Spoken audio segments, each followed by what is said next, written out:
नमस्कार। इन सूफी कहानियों की श्रृंखला में आज जिस कहानी को लेकर उपस्थित हुए हैं, ये कहानी है एक बौद्ध भिक्षुणी की, एक बौद्ध साध्वी की। तो इनमें एक ये परंपरा है कि ये परिव्राजक होते हैं, एक जगह रुककर नहीं रह सकते, क्योंकि जब एक स्थान पर ज़्यादा समय तक कोई भी व्यक्ति रह जाता है तो उसके साथ उसकी आसक्ति बंधने लगती है। वहाँ के आसपास में रह रहे लोगों के साथ उसका संबंध बनने लगता है। तो ऐसा न होने पाए, अनासक्ति की भावना और दृढ़तर होती रहे, उसका अभ्यास सतत बनता रहे, इसलिए बौद्ध भिक्षु परिव्राजक रहे। एक स्थान से दूसरे स्थान, एक मंदिर से दूसरे मंदिर, एक मठ से दूसरे मठ, ये भ्रमण करते ही रहते हैं। किसी एक स्थान पर टिकना इनके लिए वर्जित है। लेकिन हाँ, जब मानसून का समय होता है, वर्षा ऋतु का समय होता है, तब ये 4 माह तक एक ही स्थान पर रुकते हैं। उस समय ये कहीं भी आते जाते नहीं, भ्रमण नहीं करते। फिर ये एक स्थान में स्थापित हो जाते हैं। वहां भी ये इधर उधर फिर भटकते नहीं, फिर ये एक ही स्थान पर रहकर वहीं अपनी ध्यान साधना किया करते हैं। तो ये बौद्ध भिक्षुणी जो है, ये अपनी यात्रा करते करते एक बार ऐसे मठ में पहुंच जाती है, एक ऐसे मंदिर में पहुंच जाती है जहां पर भगवान बुद्ध की 10,000 प्रतिमाएं थी। जैसे कि उस पूरे पर्वत को छांट छांट कर, तराश तराश कर मंदिर ही बना डाला हो। चीन का ये 10,000 बुद्ध की प्रतिमाओं वाला जो मंदिर है, ये अपने आप में एक अनोखा है, अप्रतिम मंदिर है। तो इस मंदिर में जब ये बौद्ध भिक्षुणी पहुंचती है तो इसके पास में एक बुद्ध की प्रतिमा भी है, जो शुद्ध स्वर्ण की बनी है, सोने की बुद्ध की प्रतिमा। एक अपने आप में कला का अद्वितीय नमूना है।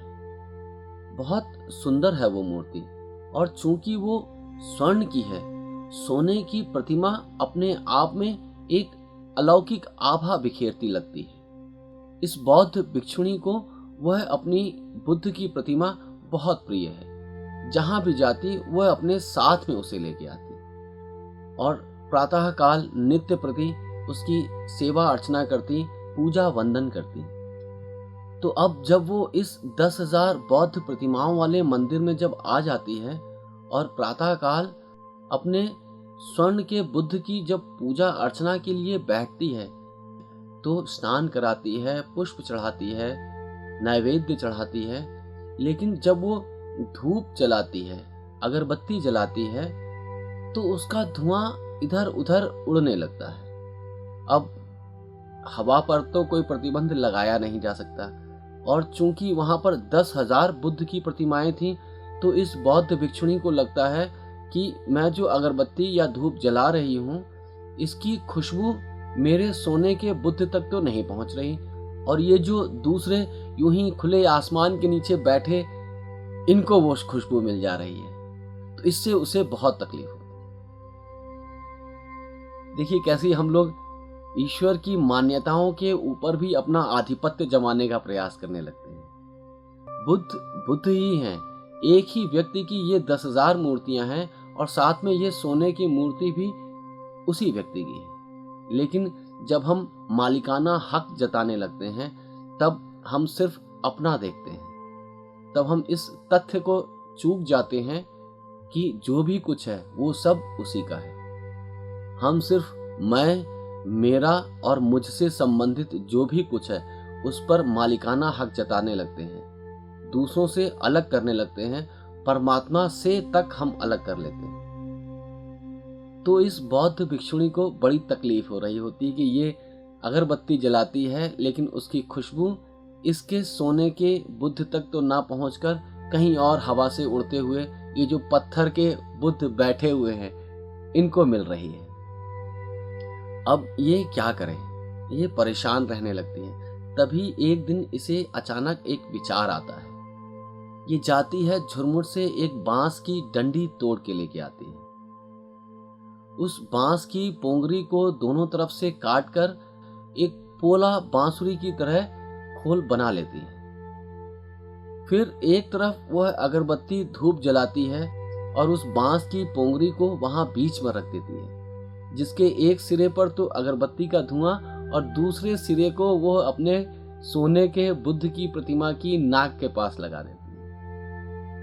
विचित्र सा दृश्य होता है, लेकिन इससे उसको थोड़ा संतोष मिलता है कि अब जो भी मैं धूप अगरबत्तियां जला रही हूँ, इसकी खुशबू पूरी की पूरी मेरे बुद्ध को मिलेगी, मेरा जो सोने के बुद्ध की प्रतिमा है उसे मिलेगी। तो यूं एक दिन चलता है, 2 दिन चलता है, लेकिन तीसरे दिन वो देखती है उस धुएं से इसके बुद्ध की नाक काली होने लगी है।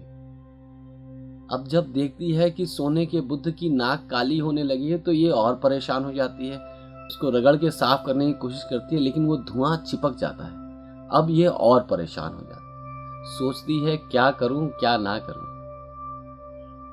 फिर किसी तरह संकोच करते हुए वो उस मठ के प्रधान भिक्षु तक जाती है और उनसे अपनी समस्या रखती है कि ये देखें आप, मेरे तो बुद्ध की नाक ही काली होती जा रही है। तो वो प्रधान भिक्षु जो वहाँ का पुरोहित है वो पूछता है कि ऐसे कैसे हो गया, मेरे को तो समझ में नहीं आ रहा कि धुआं इनकी नाक में कैसे लग गया। तब बहुत शर्मिंदगी के साथ वो भिक्षुणी सारी व्यथा कहती है कि कैसे वो धुएं को इनकी नाक तक पहुंचाना चाहती थी, तो कैसे उसने ये सारे उपाय किए और उस उपाय के चक्कर में वो धुएं ने इसके बुद्ध की नाक काली कर दी। वो बौद्ध भिक्षु प्रधान तो खिलखिला के हंसने लगता है और अपनी साथी को देखता है और बोलता है तुम कितनी अबोध हो, कितनी भोली हो, लेकिन साथ ही कितनी मालिकाना हो तुम सोचती हो कि ये बुद्ध तुम्हारे हैं और वो बाकी के बुद्ध किसी और के हैं। ऐसा नहीं है, बुद्ध तो बुद्ध हैं, वो मेरे हैं और तेरे नहीं हैं, ऐसा तो है ही नहीं। मेरे तेरे से ऊपर उठ के ही तो वो बुद्ध बने। जब वो अस्तित्वगत हो गए तभी तो उन्हें तथागत कहा गया। अब वो किसी के नहीं रहे, वो एक खुशबू की तरह हो गए जो सबको मिलती है, बराबर मिल जाती है। आते हैं और चले जाते हैं, कोई निशान नहीं छूटती, कोई स्मृति नहीं रह जाती, कोई लकीर नहीं रह जाती। देखती हो जैसे आकाश में पंछी उड़ते हैं और पीछे कोई पदचिन्ह नहीं छोड़ते, ऐसे ही वो तथागत हैं, बुद्ध हैं, और उन बुद्ध के ऊपर तुम मालिकाना हक जताना चाहती हो। कितनी भोली और मूर्ख हो तुम। और इसी कारण तुम्हारी ये जो बुद्ध की नाक काली हो रही है, वो ये तुमको संकेत भी देना चाह रहे हैं कि यहाँ इस संसार में मेरा और तेरा कुछ भी नहीं। तो ये सारी बातें छोड़ो, बुद्ध को बुद्ध की तरह मानो, एक जगते हुए दिए की तरह मानो। एक लौ है जो जल रही है, जो प्रकाश है, सिर्फ प्रकाश ही है, सिर्फ लौ ही है, सिर्फ एक जागरूकता ही है। अब वो देह नहीं रही, उनको अब तुम देह से बांध के ना रखो। अब वो ना सोने के हैं ना वो पत्थर के हैं। बुद्ध सिर्फ बुद्धत्व है, एक जागरूकता है, एक होश है। तो उस होश की साधना करो। इन पत्थरों में, इन सोने की मूर्तियों में कुछ भी नहीं रखा। ये प्रतीक जरूर है जो तुम्हें याद दिलाते रहेंगे कि तुम्हें बुद्धत्व की यात्रा पर और आगे बढ़ना है, लेकिन तुम इन्हीं से बंद कर रह जाओगे तो कहीं नहीं पहुंच पाओगे। तो ये थी छोटी सी कहानी।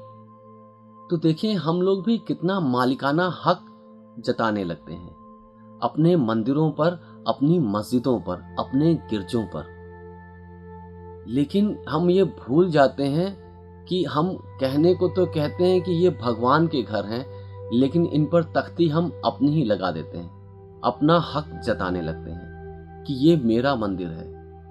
देखे होंगे आपने इस तरह के भगवान के घरों में लोगों के नाम की पट्टियां भी लगी होती हैं कि इसने इतने हजार रुपए दिए, इसने इतने लाख रुपए दिए और ये मंदिर इसने बनवाया।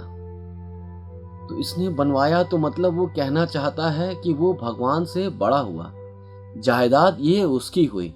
अब ये भगवान का घर न रहा, अब ये उसकी जायदाद हो गई, उसकी मालकियत है अब इस पर।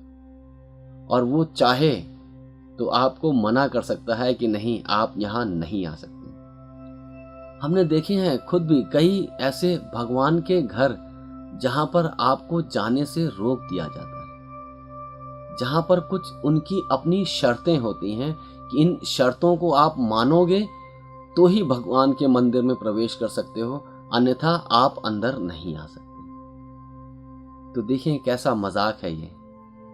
कहते हैं भगवान का घर, लेकिन कोई इंसान होता है जो उसका मालिक होता है, उस भगवान का मालिक, उसके घर का मालिक। तो देखें, इन मानसिक बीमारियों से ऊपर उठें। भगवान को अगर आप मानते हैं तो भगवान को उसका स्वामित्व लौटा दें, उसकी भगवत्ता उसे लौटा दें। उसे अपने मकानों में बांध कर इतना छोटा ना करें, उसे अपने फ्रेमों में जड़ कर इतना छोटा ना करें।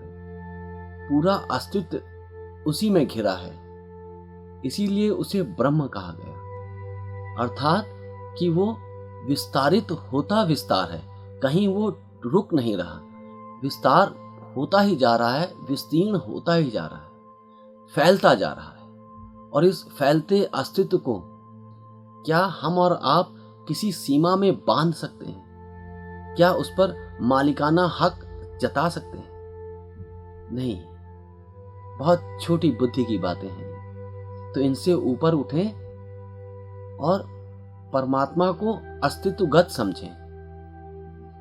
ईश्वर का ऐश्वर्य सर्वत्र फैला हुआ है, उसकी भगवत्ता सर्वत्र है, इसीलिए उसे भगवान कहा गया।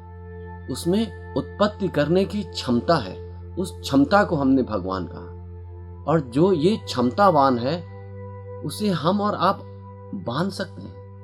नहीं। तो अपनी इन क्षुद्र भावनाओं से थोड़ा ऊपर उठें, भगवान को भगवान हो जाने दें, ईश्वर को ईश्वरत्व प्राप्त कर लेने दें, उसको उसका स्वामित्व प्रदान कर दें और स्वयं देख लें कि हम उसके एक छोटे से अंश हैं और वो चारों तरफ फैला हुआ है। हम एक बूंद हैं उस एक विराट सागर की, जिसे अस्तित्व कहा गया, जिसमें सब कुछ चल रहा है, सब कुछ बन रहा है, सब कुछ घट रहा है। और जब उस अस्तित्व को हम मान लेते हैं अस्तित्व की तरह, तब हम पाते हैं कि उसके धागे हमारे भीतर भी बुने हुए हैं, उसी के एक बड़े ताने बाने के हम भी छोटे से हिस्से हैं, छोटे से तंतु हैं। और जब ये भाव मिलने लगता है, तब हम एक छोटा सा धागा ना रह के, एक छोटी सी लहर ना रह के, पूरे अस्तित्व को, पूरे सागर को, पूरे ताने बाने को महसूस कर सकते हैं, उसके साथ एक हो सकते हैं। तो ऐसे ही एकत्व हम सब में घटे, कैवल्य हम सब में घटे, इसी शुभकामना के साथ नमस्कार।